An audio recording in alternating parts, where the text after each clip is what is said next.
saya ingat kakak saya tuh asal habis berobat tuh bagus lagi. Bahkan kakak saya bisa ngajar lagi, terus kemudian bisa bercakap-cakap dengan baik, bersosialisasi lagi, berangkat kerja rapih dan sebagainya. Nah, tetapi kami nggak ada diberikan edukasi sama sekali gitu. Waktu itu saya bingung, ini kakak saya udah bagus nih ya. Nah, ketika obatnya udah habis nih, sebulan, 2 bulan berobat, karena mahal ya kami berhenti aja, kami pikir nih stres biasa gitu. Yang kemudian kalau dia udah ngajar lagi ya nanti dia nggak perlu berobat lagi gitu kan. Nah, akhirnya kakak saya kambuh lagi gitu.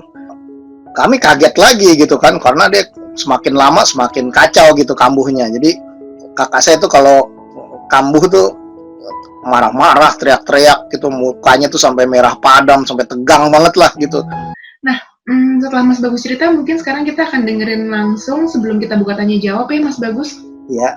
Kita mau lanjut dulu dengerin cerita dari Pak Iman dan istrinya. Jadi teman-teman yang belum tahu, Pak Iman ini tadi sudah disebutkan, beliau adalah penyintas skizofrenia, dan nanti Pak Iman akan cerita sendiri tuh bagaimana Pak Iman dan istrinya sebagai support system yang utama bisa bertahan sampai hari ini. Oke, kita persilakan Pak Iman. Saya membina hubungan dengan istri saya, relasi. Saya nggak kasih tahu kalau saya skizofrenia langsung gitu. Saya ajak ke seminar-seminar kesehatan jiwa, ke rumah sakit Dharma Wangsa. Pokoknya kalau ada. Tadinya kan istri saya nggak ngerti sama sekali apa itu skizofrenia.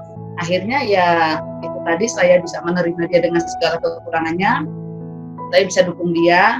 Maksudnya yang tadinya mungkin saya punya ekspektasi tinggi, saya harus turunkan itu. Saya harus turunkan, saya harus bisa berdampingan sejajar. Kalau enggak mungkin bisa berantakan, bisa berantem juga ya. Hani, sudah ada suaranya, Hani? Oh, Haninya mungkin ini ya, agak trouble ya. Atau mungkin kita sekarang tanya jawab, atau tadi ada Pak Rahardian gitu, Mbak Tias? Ya, silakan. Iya. Hani, sudah bisa online? Belum. Tidak bisa rupanya ya. Baik, kita buka form tanya jawab aja ya Mbak Tias ya. Ya silakan. Rekan-rekan, ada yang mau bertanya atau memberi komentar atau mendiskusikan sesuatu dari informasi yang sudah dikasih Mas Bagus dan Pak Iman. Terima kasih banyak Mas Bagus dan Pak Iman, informasinya sangat memberikan inspirasi bagi kami gitu. Dan Mbak Uli, tentu saja Pak Iman itu satu paket dengan istri. Ya, pasangan ini ya, pasangan yang saling mendukung ya Mbak Uli ya. Kalau belum ada yang bertanya, mungkin Mbak Tias bisa memberi komentar. Terima kasih untuk kesempatannya. Saya sudah pernah mendengar cerita Mas Bagus dan selalu senang mendengarnya, meskipun diulang lagi. Selalu ada hal yang baru lagi, ada yang cerita, karena juga cerita langsung, sehingga tentu saja ada saja sesuatu yang baru dan saya selalu belajar. Juga dengan Pak Iman dan Mbak Uli, kan kalau tidak salah juga direkam dalam video klip juga tentang bagaimana pertemuan Mbak Uli dengan Pak Iman, meskipun tidak lengkap ya, tapi di video klipnya dengan di depan warung kecilnya yang imut itu, dan menyenangkan sekali kegiatannya. Saya rasa ini merupakan hal yang bisa mencerahkan teman-teman yang di Flores. Mungkin bisa juga nanti kita beritahu alamat YouTube-nya supaya bisa juga menikmati video ini yang dibuat oleh KPSI ya Mas Bagus ya, terkait dengan bagaimana upaya-upaya untuk membangun dan peduli kepada saudara-saudara kita, anggota keluarga kita yang mengalami gangguan jiwa, tetapi juga yang sudah bisa berfungsi, karena sebagaimana yang sudah mungkin teman-teman tahu bahwa definisi gangguan jiwa atau kesehatan jiwa itu adalah keberfungsian kita. Tidak perlu khawatir hidup dengan gangguan jiwa selama kita bisa berfungsi secara sosial. Tadi Pak Iman juga menceritakan bagaimana keberfungsian sosialnya, dan itu meningkatkan rasa percaya diri bahwa saya bisa berfungsi dan saya berguna Itu bahkan dicintai oleh Mbak Uli, itu saya yakin bahwa itu sesuatu banget gitu. Tuh. Itu sungguh-sungguh suatu karunia menurut saya. Mas Bagus juga menceritakan bagaimana kakak kemudian menikah, maksudnya fungsi sosialnya bisa menikah, bekerja, meskipun sederhana, menjadi berfungsi di dalam dunia sosial itu betul-betul mempunyai makna hidup yang luar biasa. Dengan demikian, teman-teman di sini saya rasa kita yang ada di lingkungan bersama-sama peduli berkaitan dengan gangguan jiwa, mungkin kita bisa membantu bagaimana saudara-saudara kita bisa melakukan fungsi sosialnya lagi. Nah, mungkin itu yang perlu kita dampingin agar mereka berdaya, karena kalau bergantung terus-menerus, mereka juga nggak suka gitu. Dibantuin terus, mereka juga nggak suka. Mereka ingin mandiri juga, karena merasa rasa percaya diri akan tumbuh setelah bisa melakukan sesuatu, dan hal itu mungkin kita perlu dukung bersama-sama. Mungkin itu duluan kali yang kalau menceritakan dari apa yang disampaikan oleh Mas Bagus, Pak Iman dan Mbak Uli, itu nampaknya memang fungsi sosialnya itu yang perlu diutamakan, di samping tentu saja apa yang Mas Bagus dan Pak Iman tadi sampaikan dengan tegas, obat. Jangan lupa obat, jangan merasa jengah dengan obat. Saya juga memberitahu teman yang juga putranya seumuran saya gitu, gangguan jiwa, skizofrenia juga, yang on and off terus dengan obat, karena merasa kalau minum obat itu menunjukkan saya gangguan jiwa. Saya katakan sekarang cara berpikirnya yang di-switch, karena yang minum obat itu tidak hanya ODGJ. Saudara-saudara kita yang misalnya sakit jantung, gula, kolesterol, obat rutin, HIV positif, bahkan HIV positif. Yang HIV positif itu malah lebih parah lagi, karena mereka yang CD4-nya sudah sangat rendah, mereka bahkan obat itu harus ditelan secara rutin, setiap hari, seumur hidup, pada jam yang sama. Tidak boleh kelewat.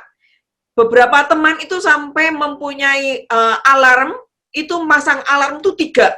Kemudian dukungan keluarga. Kalau toh yang bersangkutan, yang HIV itu males-malesan, dibangunin sungguhan. Jangan sampai telat jamnya. Itu. Jadi artinya adalah cara berpikir kita yang harus kita rubah, bahwa obat itu membuat kita lebih berfungsi. Itu teman-teman yang kolesterol, yang gula, ya apa namanya kalau gula itu diabetes ya, itu diabetes itu juga obatnya seumur hidup, bahkan kalau nggak obat kemudian suntik insulin bahkan itu. Jadi artinya cara berpikir kita mengatakan untuk kita bisa berfungsi kepada fungsi sosial kita harus rutin minum obat. Nah, dengan demikian kita akan merasa sama dengan orang lain, tidak ada masalah, gitu. Itu yang saya pikirkan, dan rupanya mulai ini putra dari sahabat saya itu mulai rutin minum obat juga, dan akhirnya bisa berfungsi sosial, minimal main, berani bawa mobil sendiri, main, menengok tantenya. Saya rasa itu bagus banget itu.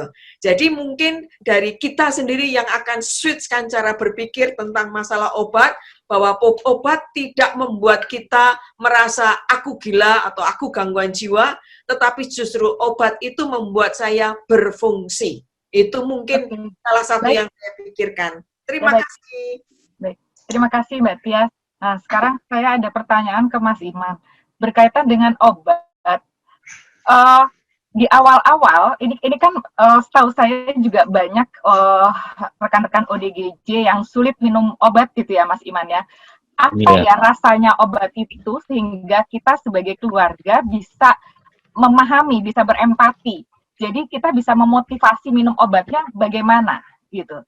Karena obat itu juga kan ada rasa nggak nyamannya gitu. Karena sebetulnya apa rasa nggak nyamannya itu sehingga kita tahu gimana memotivasinya Mas Iman. Kalau saya sih dulunya kan emang narkoba juga ya, tukang minum obat-obatan kayak pil BK gitu. Jadi kalau minum obat jadi asik-asik aja gitu. Jadi nggak denial. Ah, Jadi dari dulu Mas Iman termasuk yang rutin minum obat ya? Iya, minum obat terus gitu. Ya setelah insight-nya membaik, awal-awal yang tahun 80-an itu obat generasi pertama, sekarang pindah ke obat generasi kedua, lebih lebih ini lagi, lebih gejalanya lebih ringan lagi jadinya. Kalau Mas Bagus gimana Mas Bagus? Pengalaman dengan kakak, gimana cara memotivasi untuk rutin minum obat? Kakak saya kan schizophrenia paranoid, jadi dia gampang tersinggung, terus marah dan sebagainya. Jadi kita mau ngingetin minum obat itu aja, kita harus berhati-hati gitu. Awal-awal aja kayak minum obat itu harus dari ibu saya gitu loh. Karena kalau ibu saya yang nyuruh minum kan dia nggak berani marah gitu kan. Kalau sama saudaranya, apalagi saya kan posisinya adik gitu. Dia pasti merasa dia kakak gitu. Nah, dia nggak mau dengerin kita. Jadi awal-awal biasanya memang orang tua yang dia atau orang yang dia segani, misalnya ibu ya. Jadi ibu yang ngingetin minum obatnya, terus kemudian saya mengedukasi gitu. Saya dan adik-adik mengedukasi. Mengedukasinya juga caranya bermacam-macam. Kadang-kadang kita lagi ngobrol tentang apa gitu.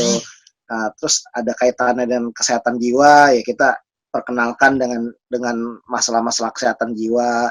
Misalnya ya, ada orang ngomong, oh ini orang gila ngamuk. Saya bilang, oh nggak boleh itu ngomong seperti itu lagi. Nggak ada itu orang orang gila, adanya orang dengan gangguan jiwa gitu. Supaya kakak saya nggak malu kalau dia diajak konsultasi ke dokter atau disuruh minum obat. Itu kalau minum obat, misalnya di TV ada berita tentang ODGJ yang melakukan tindakan tertentu gitu ya. Terus saya bilang, itu kalau minum obat rutin, wah itu sebenarnya bisa pulih tuh. Saya gitu. Jadi kadang-kadang saya sedikit-sedikit memasukkan materi-materi kesehatan jiwa ke kakak saya. Terus kemudian saya print artikel dari internet tentang edukasi, saya taruh di tempat-tempat yang mungkin kakak saya baca gitu. Macam-macam lah cara-caranya gitu. Terus kemudian ya kadang-kadang ya dari cara-cara yang persuasif itu, kadang-kadang ya tetap sesekali ya kalau kakak saya udah susah banget di bujuk minum obat ya kadang-kadang saya masukin ke makanan atau minuman gitu. Itu pasti dinamika keluarga orang dengan schizophrenia memang harus kayak gitu. Cuma ada lagi cara, misalnya tadi saya juga baca tuh dari buku-buku panduan di luar negeri, katanya ada yang menyatakan bahwa rata-rata 5 kali kambuh baru dia menyadari akhirnya bahwa dia memang membutuhkan pengobatan gitu. Nah, saya bilang, wah berarti kita mesti siap-siap nih, saya bilang gitu sama adik saya kan. Kita siap-siap bahwa kakak saya bakal kambuh lagi nih. Kemudian saya harus siap manggil petugas jemput paksa ke rumah karena kakak saya udah susah diajak karena dianggap bahwa saya kan adik, dia pasti marah gitu kan. Jadi terpaksa, wah kita mesti siap-siap nih panggil petugas untuk rawat inap dan sebagainya.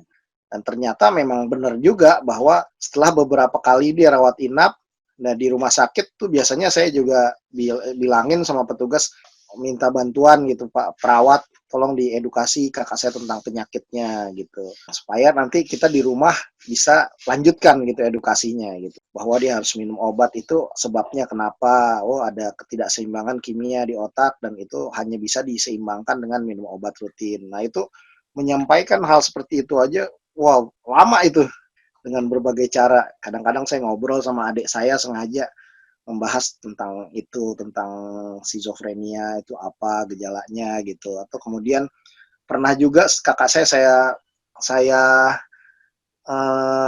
rada saya pojokin nih. Waktu itu ada liputan dari Rossi Show. Saya nggak kasih tahu tuh keluarga saya karena saya takut juga nih bapak saya sama ibu saya mau nggak nih kalau diliput sama media massa gitu. Sampai hari besoknya mau di syuting itu baru saya kasih tahu ini nanti ada wartawan gini.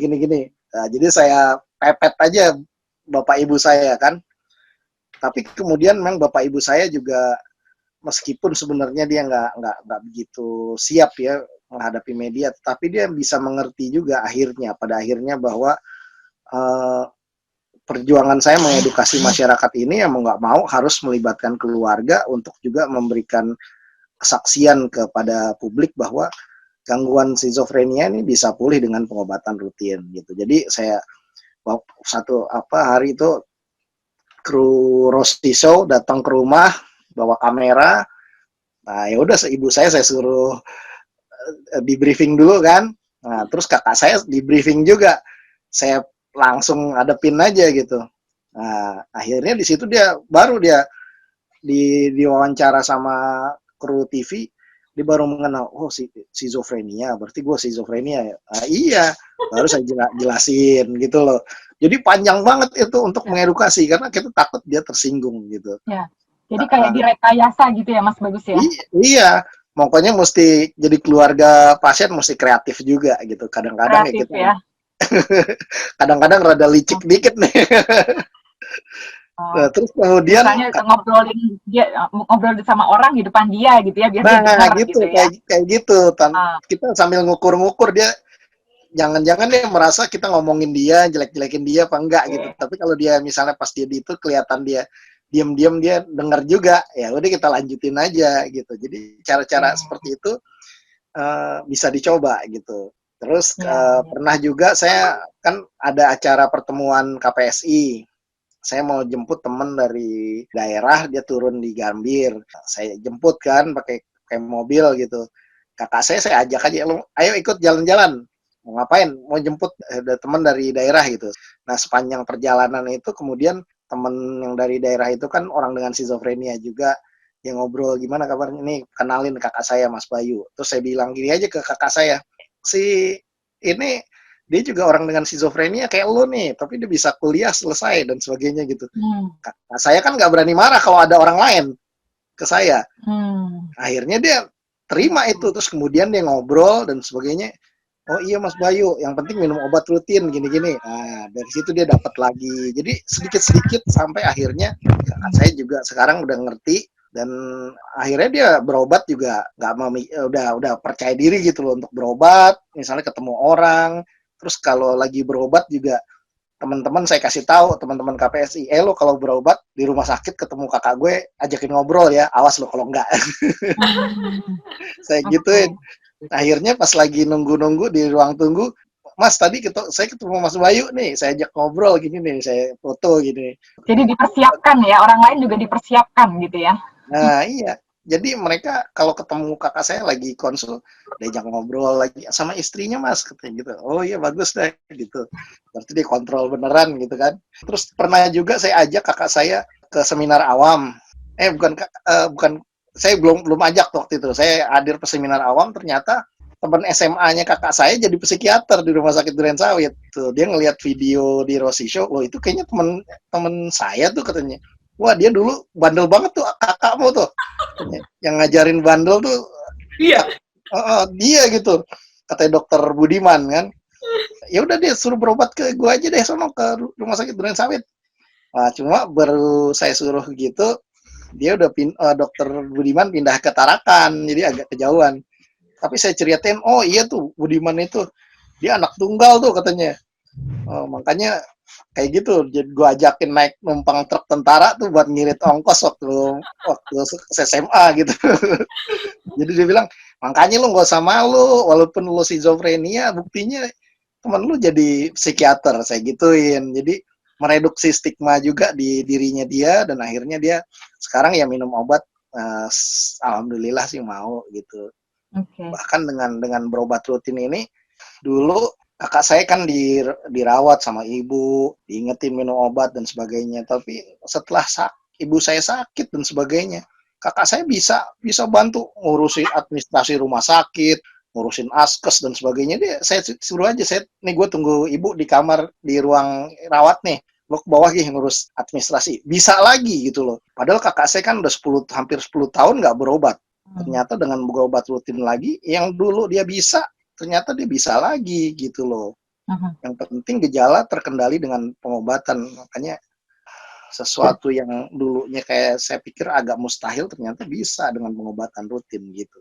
Oke, baik Mas Bagus. Gimana teman-teman, sudah ada mulai ada pertanyaan dari teman-teman KKI atau teman-teman lain? Sambil menunggu, saya bertanya lagi ya Mas Bagus ya, dan juga Pak Iman. Keluarga itu kan pasti naik turun ya ketika mendampingi, nggak selalu motivasi tinggi gitu. Nah, itu gimana caranya untuk tetap menjaga sehingga dukungan bisa tetap diberikan?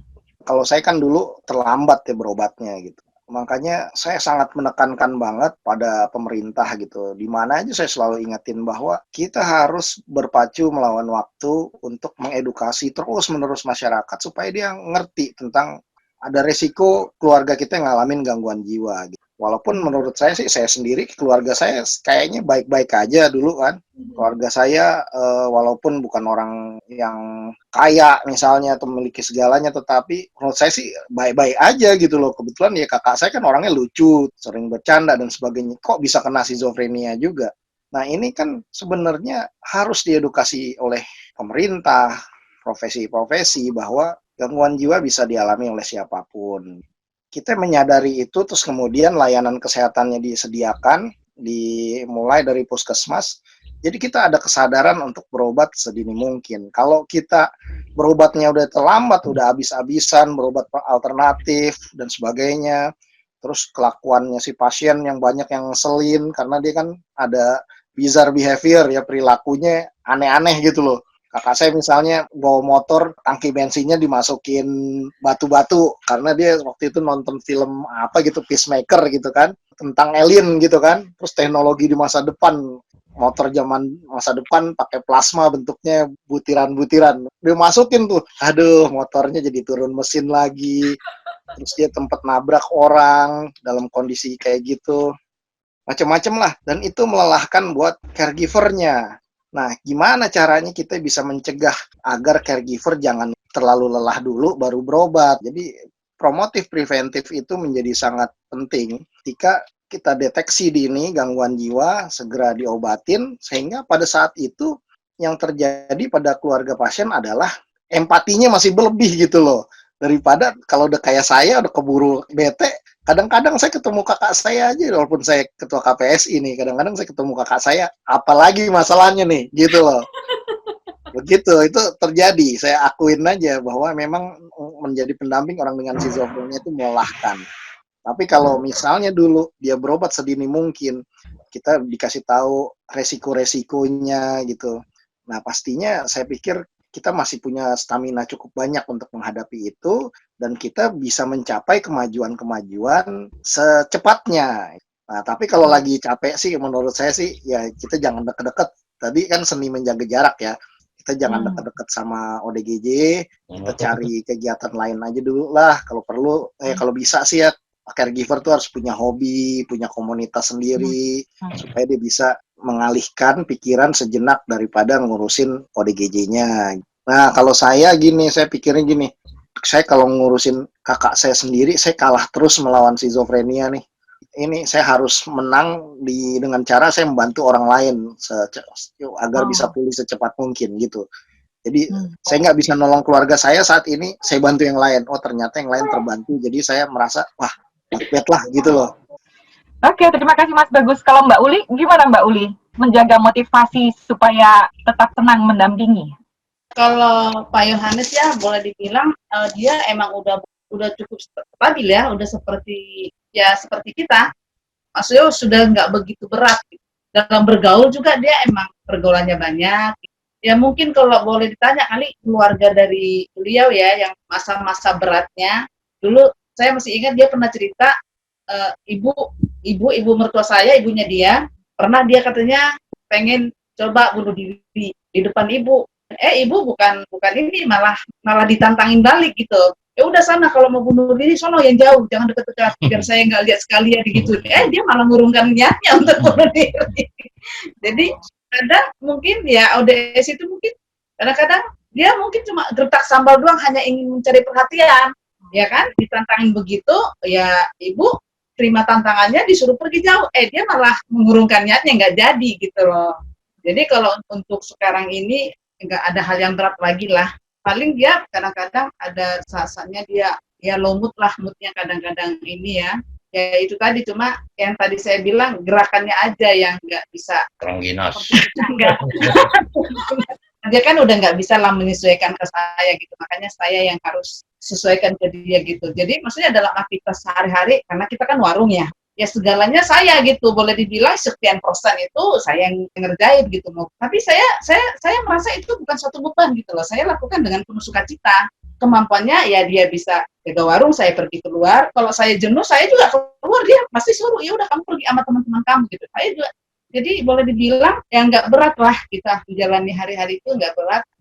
Ini masa-masa sekarang ya corona ya, kadang-kadang kan dia bilang saya mau kontrol ke rumah sakit, kan ada rasa ketakutan di rumah sakit banyak ini, ya udah nggak usah deh, kalau bisa beli obat sendiri aja gitu loh, atau jangan ke rumah sakit dulu lah kalau masih bisa cukup obatnya, toh obatnya itu aja ya, resepnya sama, cari aja sendiri di apotek gitu. Ya itu kekhawatiran ya, karena semua juga ya khawatir saat ini. Jadi sekarang selama pandemi ini dia nggak pernah ke rumah sakit, paling nanti dia dapat obat dari teman-teman di KPSI. Ya. Nah, jadi dia udah nggak ke rumah sakit, karena dokternya juga pernah udah bilang, ibarat dia penjahat, dia sudah dapat remisi gitu loh. Udah dapat remisi, bisa nggak minum obat, tapi dia nggak berani lakukan itu. Maksudnya karena dia udah pernah ngalamin berkali-kali dia stop obat, ya berkali-kali itu lagi dia kambuh. Jadi berkali itu juga dia kambuh, jadi dia merasa semakin seringnya kekambuhan itu ya bisa merusak otaknya juga, bisa jadi permanen. Nah akhirnya dia menyadari itu, sampai sekarang dia nggak mau lepas obat itu, dia anggap ya itu vitamin gitu. Silakan teman-teman Ya, untuk bertanya. Ya Pater, silakan Pater. ada beberapa pertanyaan kecil lah, Mas Bagus atau Pak Iman. Yang pertama itu, ODS itu sering atau mudah lupa itu sebenarnya ada apa itu? Suruh cuci pakaian atau suruh buat satu hal, tapi dalam perjalanan menuju satu hal itu dia sudah miring ke hal yang lain. Padahal baru belum berselang menit, masih detik. Kalau saya pribadi sih enggak, Pater, enggak mudah lupa, malah ingat terus gitu. Mungkin pribadi masing-masing kali ya, atau mungkin gejalanya udah berat, Oh iya. kas dipasung apa gimana. Kalau waktu lagi kumat sih iya, makan aja lupa. Oh udah makan apa belum nih, minum obat udah apa belum gitu. Kalau udah stabil gini nggak mudah lupa sih, inget terus. Oke. Lalu ada ODS yang kalau dikasih makan, dia tidak mau terima, mesti uang.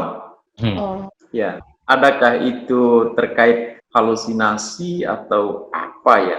Ya emang kalau ODS sih kalau sama uang nggak ada yang lupa.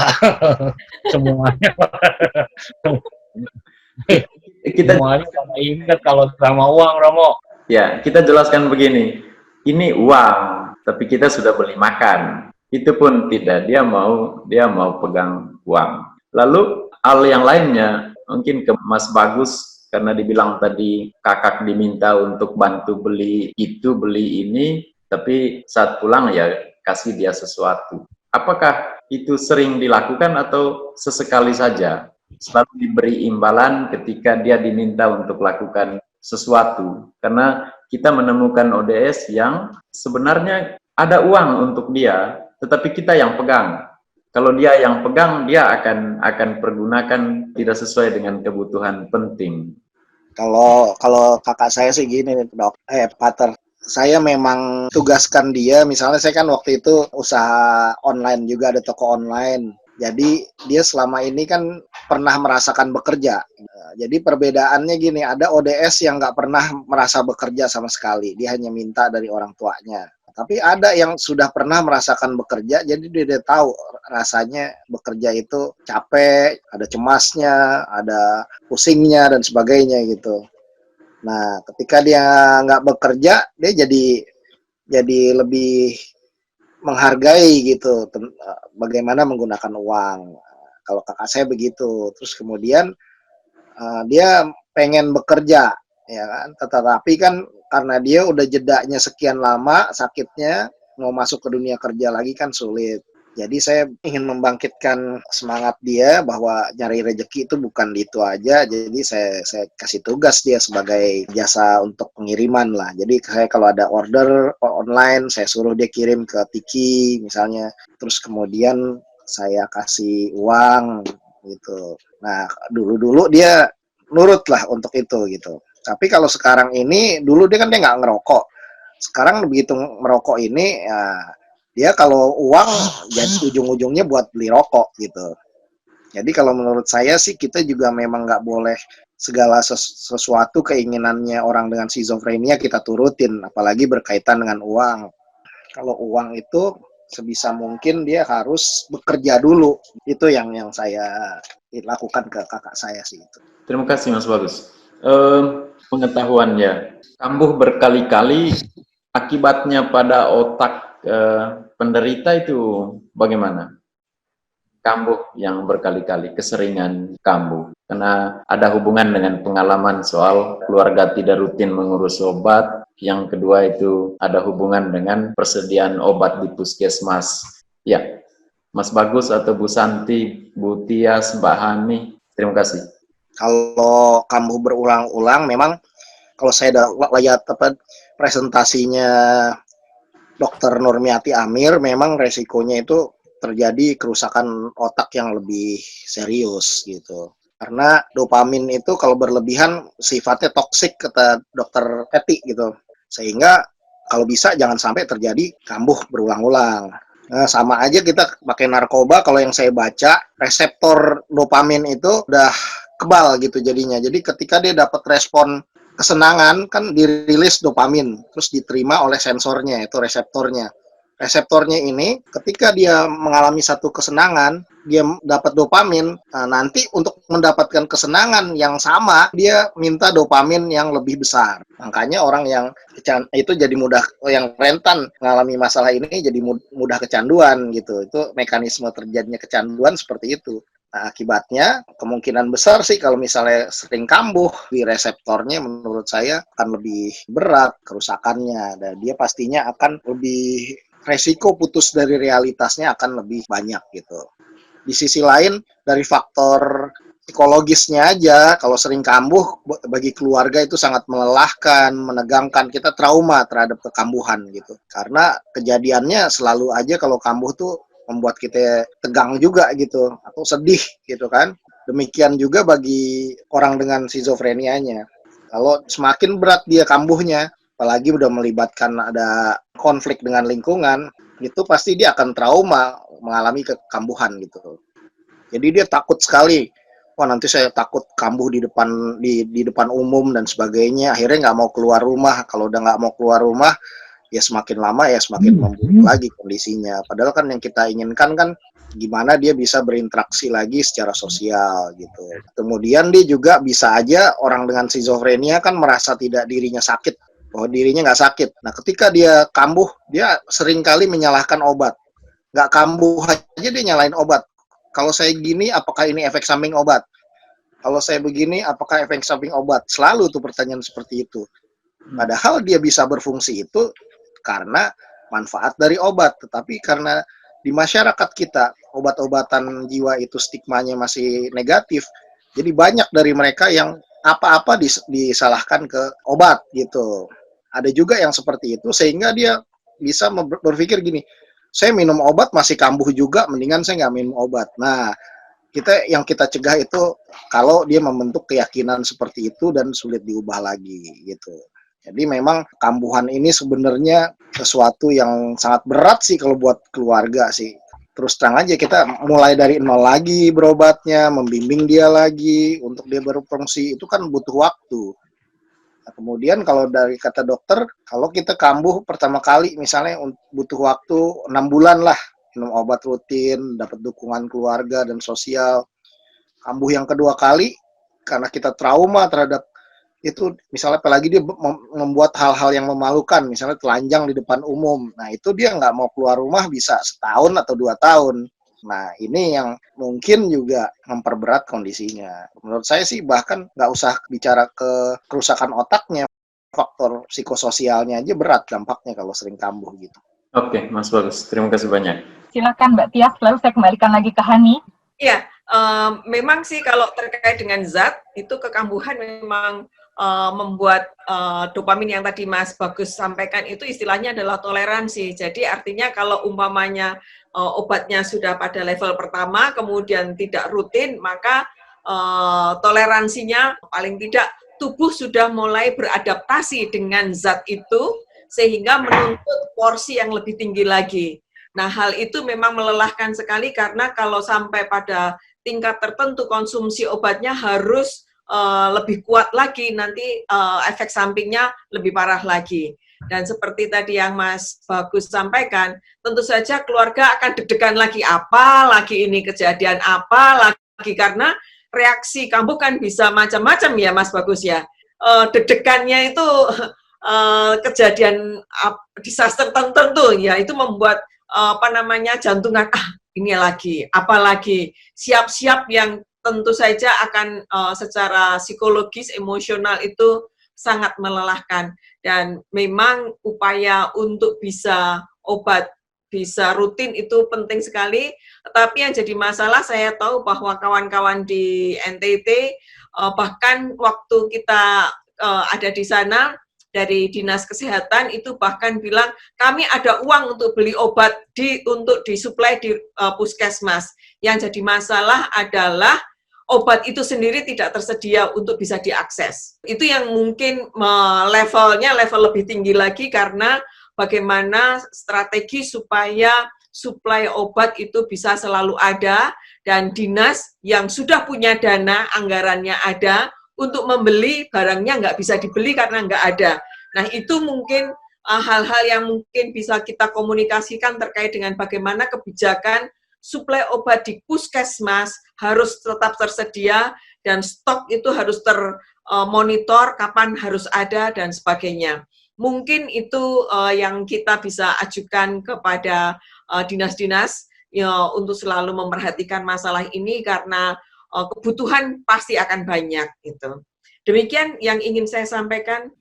Ya, mungkin aku sedikit menambahkan ya Mbak, yang tadi Pater tanya. Kan Pater tanya kenapa orang yang skizofrenia kok mereka lebih memilih uang daripada makanan.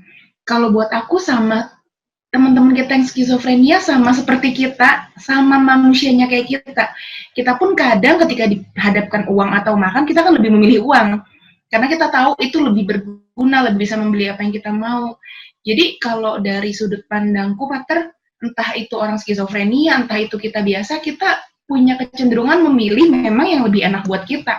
Jadi tidak terpengaruh karena mereka skizofrenia atau tidak. Kalau menurutku sih seperti itu. Begitu, Pater. Artinya tidak ada yang khas ya terkait itu.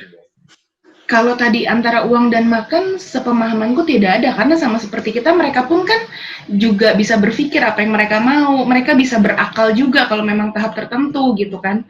Saya mau ini maka saya lakukan ini, akalnya kan tetap jalan gitu, Pater. Jadi tidak karena mereka skizofrenia maka mereka lebih memilih uang daripada makan.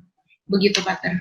Oke. Jadi yang itu bukan salah satu ciri dari sakit itu.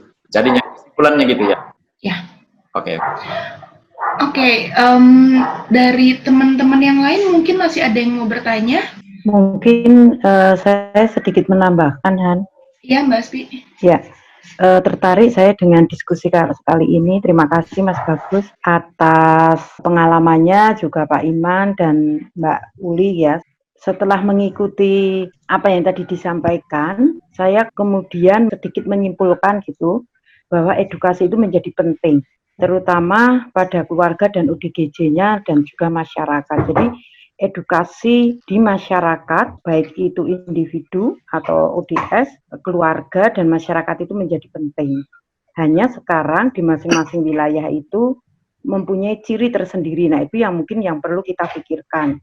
Saya selaku tenaga kesehatan, mohon maaf, mungkin kami kurang begitu memberikan layanan yang bagus terhadap edukasi.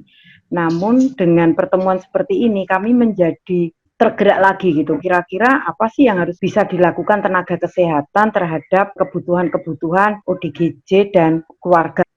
Mungkin apa yang disampaikan Mas Bagus itu sebuah pengalaman yang luar biasa, yang bagi kami itu ada ilmu yang tidak tertulis di buku gitu ya. Bagaimana berusaha agar obat itu terus masuk, itu kan tidak ada teorinya. Yang ada teorinya gangguan skizofrenia itu dari biologis, kemudian psikologi, sosial. Tapi bagaimana agar si biologis ini bisa terdukung oleh obat dengan baik? Nah, itu tidak ada teorinya. Malam ini Pak Iman bercerita, Mbak Uli bercerita, Mas Bagus bercerita, ini menjadi bahan-bahan unik yang bisa kita rangkum nanti kalau kami berupaya untuk membuat kajian apapun yang terkait tentang bagaimana kita mengedukasi keluarga. Jadi edukasi keluarga itu memang tidak murah, tetapi dampak dari itu ke depannya itu yang menjadi lebih besar manfaatnya. Yang saya rasakan seperti itu, gitu ya. Karena di edukasi pun, gitu. Kebetulan di Jogja itu ada kelompok edukasi untuk keluarga ODS yang ada di Rumah Sakit Jiwa Gracia. Pada saat diedukasi selama 8 kali pertemuan, mereka memang merasakan manfaatnya. Tetapi setelah itu, mereka baru mulai mencari ilmu yang seperti Mas Bagus ini lakukan. Oh, ternyata kalau saya jengkel dengan orang yang saya dampingi, saya melakukan ini. Saya harus bertemu dengan keluarga yang lain, melakukan diskusi dan sebagainya. Makanya saya paling senang berdiskusi dengan keluarga pasien karena di situ sebenarnya ilmu itu ada. Kalau cuma buku mah banyak, Mas Bagus, gampang di-searching gitu ya, tapi pengalaman-pengalaman keluarga itu yang luar biasa, termasuk bagaimana berinteraksi, menjelaskan kepada tetangga bahwa kemarin kejadiannya mereka ngamuk tuh karena ini, karena tidak semua masyarakat itu bisa menerima mereka. Dari inti yang tadi disampaikan oleh Pak Iman dan Mas Bagus itu, selain obat, edukasi menjadi kunci kepulihan gitu ya. Tapi memang ini mahal, harganya memang mahal. Artinya begini, secara institusi kalau dihitung ini memang mahal. Pada saat kita mengedukasi, tentunya dengan modul dan sebagainya itu membutuhkan banyak biaya. Namun setelah dari itu, nah itu baru nampak nih hasilnya seperti itu. Dan terima kasih untuk KKI yang sudah berusaha sedemikian rupa.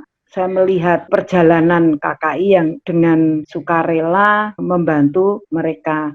Karena dukungan lingkungan, dukungan tokoh itu juga menjadi bagian dari proses kepulihan. Saya pikir itu, terima kasih sekali, saya sudah menemukan satu poin lagi bagaimana proses obat sulit masuk agar bisa masuk. Nah ini saya sudah mendapatkan ilmu baru gitu ya, selain dari teman-teman sebelumnya.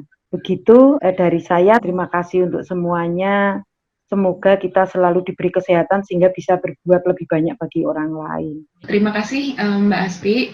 Aku mau sedikit menambahkan untuk Pak Iman ingetin juga gitu ya. Pertama-tama mau appreciate buat KKI yang berhasil beritanya ada di WHO gitu. Semoga dengan apa yang ditampilkan menjadi kesadaran yang masyarakat yang lebih global gitu, bahwa kesehatan jiwa itu penting. Jadi pemantik buat orang-orang yang lain bahwa kesehatan itu bukan cuma kesehatan fisik tapi juga kesehatan jiwa tuh perlu diperhatikan. Walaupun memang yang saat ini tampil KKI, tapi ya yang kita sama-sama harapkan adalah menyadarkan bahwa orang-orang dengan gangguan kesehatan jiwa itu juga butuh dibantu. Mungkin kalau masih ada satu pertanyaan terakhir lagi, apakah ada? Ada, Mbak Hani. Selamat malam. Malam, Pak Vincent. Silakan, Pak Vincent. Baik, terima kasih, Mbak Hani. Malam ini saya mau ngucapin profisiat untuk Pater Advent yang sudah dapat penghargaan dari WHO. Saya tunggu kopi manggarainya. Sponsor ya, kopi ND. Baik, terima kasih semua. Dari Maumere, saya harus bilang banyak terima kasih karena kami relawan yang di kampung ini beberapa bulan terakhir boleh bisa bertemu dengan saudara-saudari orang-orang hebat di dunia kesehatan jiwa Indonesia. Beberapa kali kami diberi kesempatan untuk bisa bertemu dengan saudara-saudari dari dunia akademis. Terima kasih juga malam ini saya boleh bisa ketemu dengan Mas Bagus dan Mas Yohanes. Terima kasih untuk semua yang sudah diberikan tadi. Hanya satu yang saya minta masukan dari teman-teman, mungkin ada yang bisa beri masukan. Kami relawan di Flores ini dengan prasarana kesehatan yang seadanya. Untuk Maumere kami sudah punya dokter ahli jiwa, tapi kami belum punya rumah sakit jiwa, ada klinik jiwa. Nah, seringkali sebagai relawan yang kami hadapin adalah bahwa hampir sebagian yang teman-teman jumpai keluarga ODGJ ini juga adalah keluarga yang berada di bawah garis kemiskinan, sehingga untuk menghidupi diri mereka sendiri, mereka kesulitan, apalagi dengan harus bisa menghidupi saudara atau anaknya yang dengan gangguan jiwa. Sehingga kadang-kadang di satu sisi kita mendesak mereka untuk bisa memberikan obat yang kadang-kadang mereka harus berjalan cukup jauh dari rumah ke puskesmas untuk bisa mendapatkan obat. Tetapi di satu sisi ketika kita tanya, obat sudah mau habis tuh, kenapa belum diambil? Mereka terdiam sesaat, kemudian ketika kita coba tanya dengan lebih halus, rupanya mereka nggak punya duit untuk pergi ke puskesmas. Nah, sama juga kita nggak bisa dalam sisi itu agak kasihan juga sih dengarnya. Dan ketika kita coba konfirmasi ke teman-teman di puskesmas, jawaban mereka juga masuk akal dan kita nggak bisa nyalain mereka. Apa jawaban mereka? Muat, Muat itu panggilan untuk Bapak di Momere. Muat, kami kan sudah berusaha untuk berikan mereka obat. Tapi masa kami harus antar? Kami kan juga di bagian Keswa ini cuma 1-2 orang aja. Jadi kalau misalnya kami harus pergi ngantar ke sana kan susah juga kami jadinya. Nah, dalam keadaan seperti ini kami relawan agak bingung karena posisi mereka di kampung, kemudian harus pergi ke lokasi puskesmasnya agak jauh, dan dengan keadaan kondisi seperti itu, kadang-kadang di satu sisi kita minta supaya mereka telan obat bagus, tetapi kondisi di lapangan tidak seperti itu. Nah, yang menjadi problem lagi adalah seperti yang Mbak Tias bilang tadi, tidak selalu obat itu ada ketika mereka ke puskesmas. Apa yang terjadi? Padahal di apotik ada. Nah, itu yang bingungin. Obat di puskesmas nggak ada, di apotik ada. Ternyata ketika teman-teman dari Jakarta, dari Atmajaya, dari tim Jiwa Merdeka datang dan kita diskusi waktu itu cukup hangat, ternyata yang menjadi problem adalah pengadaan obat dari pemerintah. Dokter Harlin bilang, kami punya duit untuk beli, tetapi untuk mengakses obat itu, kami kesulitan di NTT. Nah, mungkin momen ini juga bagus, saya minta tolong untuk Mas Bagus yang mungkin punya relasi dengan teman-teman di Jakarta, hal yang kecil, ya saya pikir bukan hal kecil, ini hal besar, bisa diberi masukan juga untuk teman-teman di Jakarta khususnya mengenai pengadaan obat, sehingga kami relawan di kampung ini juga bisa memberikan yang terbaik lah untuk saudara-saudara orang dengan gangguan jiwa. Saya kira itu aja. Salam dari Momere. Ada satu yang saya mau cerita tentang waktu saya kunjungan dengan Suster Angke. Kasusnya seperti yang disampaikan oleh Pak Vincent tadi. Sebetulnya bagaimana menjembatani antara tenaga kesehatan di puskesmas dan menjangkau ODGJ yang ada di desa-desa, itu mungkin kita kepikir lagi untuk menggalakkan kembali kader, ya. Karena waktu Hari Kesehatan Jiwa Sedunia itu, saya dan Suster Angga kan diundang untuk ikut bersama-sama dengan Dinas Kesehatan untuk menengok beberapa ODGJ untuk diberikan sembako dan bantuan-bantuan itu. Ada kader naik sepeda motor untuk mentransfer, tapi mungkin memang perlu lebih banyak kader, karena kalau hanya 1-2 orang saja, tergantung nggak dari kader panggilannya itu seperti apa, karena memang rupanya keluarga dengan ODGJ ini lokasinya jauh, karena kami mobil itu juga panjang, jauh sekali masuk banget. Nah, kalau hanya satu saja, ngantar ke sana, kemudian ke desa yang berikutnya, itu memang cukup berat.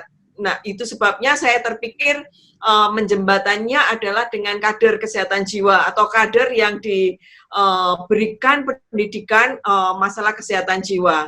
Nah, mungkin bisa saja kalau memang itu dirasakan penting, mungkin kita bisa bekerja sama juga, artinya dengan adanya format daring seperti ini, kalau misalnya ada kader-kader yang ingin mendapatkan informasi tentang kesehatan jiwa dan sebagainya, mungkin kita bisa memberikan pemberdayaan dalam forum yang seperti ini di pertemuan-pertemuan berikutnya dengan mengundang para kader misalnya seperti itu. Saya baru saja kepikiran. Terima kasih, maaf nih anjing saya teriak-teriak. Oke, terima kasih Mbak Tias. Bener banget insight-nya tentang kader itu penting. Sempat diskusi juga barusan ya bahwa ternyata semuanya memang harus bersama gitu kan ya, dari kader, ketersediaan obat, supply, keluarga yang bisa mengingatkan minum obat dan lain sebagainya. Karena kemarin terakhir pengalaman sama Pak Vincent, obat ada, tapi karena jumlahnya terbatas, akhirnya Boy itu ya Pak Vincent, jadi jatah obatnya dikurangi, akhirnya dia kambuh lagi gitu kan, harusnya 3 jadi 2. Karena dari Dinkes bilangnya capaian target mereka itu 250 ODGJ, tapi yang mereka sudah temukan hampir 1000. Jadi suplai obatnya terbatas, akhirnya mereka perlu membagi rata supaya semuanya ada, ya jadi kan sedikit-sedikit semuanya dikasih. Ya memang itu yang sama-sama masih jadi perjuangan kita semua ya, dari suplai obat, dan yang tadi suplai kader, keluarga yang mengingatkan minum obat, edukasi juga hal yang penting. Oke, terima kasih banget Bapak Ibu, teman-teman semuanya, setiap kita yang peduli sama teman-teman Mbak Ni, saudara kita sedikit kesehatan jiwa. Iya Mbak Aspi? ya, terkait dengan itu semua sebenarnya kita sudah masuk dalam sebuah sistem pelayanan gitu ya. Bagaimana sistem pelayanan itu saling menopang, kemudian juga saling mengisi gitu, termasuk penyediaan obat. Sebenarnya penyediaan obat itu permasalahannya tidak hanya sekedar obat itu tersedia atau tidak, tetapi lebih bagaimana pencatatan dan pelaporan dari puskesmas ke dinas kesehatan. Jangan-jangan selama ini ada gap jumlah misalnya. Nah itu nanti kita bicarakan di suatu lain lagi yang mungkin ini akan bisa kita bedah terkait dengan perlunya agar gini. Jadi agar ada kepulihan, maka ada beberapa fungsi yang harus dijalankan, yaitu fungsi ODGJ sendiri, fungsi keluarga, fungsi masyarakat termasuk kader, kemudian fungsi lintas sektor, dan fungsi dari layanan kesehatan jiwa yang ada di dinas kesehatan, termasuk penyediaan obat, pencatatan pelaporan, dan lain-lainnya. Mungkin nanti Jiwa Merdeka bisa membedah ini untuk menjadi sebuah isu baru gitu. Bagaimana kita membuat sistem di sana, bukan membuat, tetapi memetakan sistem di sana di mana kita harus mengisi di situ. Saya pikir itu. Terima kasih. Saya udah melalui proses seperti itu, saya kira bertahun-tahun juga. Jadi saya mengedukasi masyarakat di saat belum ada BPJS. Itu kan sangat frustrasi menjadi aktivis kesehatan jiwa kalau kita ngomong bahwa obat itu penting, tapi obatnya nggak tersedia gitu. Jadi ini seakan-akan sesuatu yang bikin putus asa kita gitu. Tetapi di sisi lain saya juga selalu sampaikan, contohnya besok nih nanti Desember ada pertemuan tahunan psikiater, juga saya sampaikan lagi masalah ketersediaan obat ini, terutama di daerah-daerah. Tetapi saya udah juga pernah sampaikan ke Direktur Bina Upaya Kesehatan Jiwa, dulu Dokter Eka, bahwa contohnya daerah NTT nih ada kekurangan obat. Jawabannya Dokter Eka gini, kalau di pusat sebenarnya udah ada buffer stock, jadi cadangan stok obat untuk mengantisipasi kebutuhan se-Indonesia nih. Nah, cuma yang terjadi adalah masalah tadi pelaporan seperti Mbak Aspi sampaikan, bahwa biasanya di daerah itu puskesmas tidak tahu berapa jumlah ODGJ-nya di wilayah layanannya, kemudian obatnya apa saja, dan kemudian itu harusnya dilaporkan ke dinas kesehatan setempat. Nah, kalau memang di situ anggarannya kurang atau gimana, itu bisa mengajukan permintaan bantuan obat ke Kemenkes pusat. Kalau nanti dari dinas setempat itu mengirimkan permohonan bantuan obat, biasanya bisa dikeluarkan dari buffer stock itu, kalau menurut Dokter Eka seperti itu. Tetapi kenyataannya biasanya di daerah-daerah itu dinasnya kurang proaktif mengumpulkan data ke lapangan. Demikian juga puskesmasnya, apalagi dulu belum ada SPM kesehatan ya. Kalau sekarang kan udah ada SPM kesehatan, di mana salah satunya indikatornya puskesmas harus tahu berapa jumlah ODGJ di wilayahnya, nggak boleh ada ODGJ dipasung, nggak boleh ada ODGJ yang terlantar atau belum berobat. Nah, sebenarnya dengan adanya SPM kesehatan ini udah ada dorongan sedikit buat puskesmas untuk mendata itu, kemudian datanya itu harus disetorkan ke dinas. Nah, penyetoran data ini yang biasanya terlambat sehingga Kalau dinas provinsi tidak mengirimkan data kebutuhannya, nanti dari pihak Kemenkes pusat itu biasanya akan menggunakan rencana kebutuhan obat yang tahun lalu. Padahal sebenarnya kan tahun ini kemungkinan akan meningkat, misalnya tahun depan ini akan meningkat, apalagi dengan adanya pandemi ini, ada orang obat cemas lah, dan sebagainya, yang pastinya meningkat. Kalau nggak disetor datanya, ya pastinya akan menggunakan rencana kebutuhan obatnya yang tahun lalu, akibatnya nggak bisa mengantisipasi perkembangan jumlah pasien itu. Nah, itu yang menurut saya dari teman-teman LSM di daerah harus terus menekan pihak dinas supaya proaktif berkomunikasi dengan pihak Direktorat Keswa ya, kalau sekarang Mbak Wiwin ya, sehingga nanti kebutuhan obatnya di daerah bisa lebih baik lah. Karena saya tahu banget betapa beratnya menjadi aktivis kesehatan jiwa kalau obat aja nggak tersedia, apalagi itu tadi warga-warga yang tidak mampu. Nah, kalau di DKI sekarang dengan adanya pandemi, puskesmas proaktif mempekerjakan teman-teman ODGJ untuk menjadi kurir obat, khususnya buat lansia dan ODGJ gitu, yang memang dia kendalanya dibawa berobat sulit. Jadi dari puskesmas kecamatan menugaskan kurir obat ke rumah-rumah, jadinya begitu. Saya pikir inovasi seperti itu juga perlu dipikirkan juga oleh puskesmas di daerah ya. Biasanya nggak banyak lah yang jumlahnya yang harus diantarkan gitu. Saya kira itu aja, terima kasih. Oke, terima kasih Mas Bagus. Sepertinya diskusi kita semakin hangat ya, teman-teman, semakin malam ini. Tapi ya karena berhubung sudah malam juga, teman-teman di NTT sudah jam 10, kita sudahi saja diskusi malam hari ini. Terima kasih, Dr. Aven, rekan-rekan. Terima kasih, Pater. Terima kasih semuanya. semuanya. Jangan lupa isi daftar hadir ya. Selamat malam.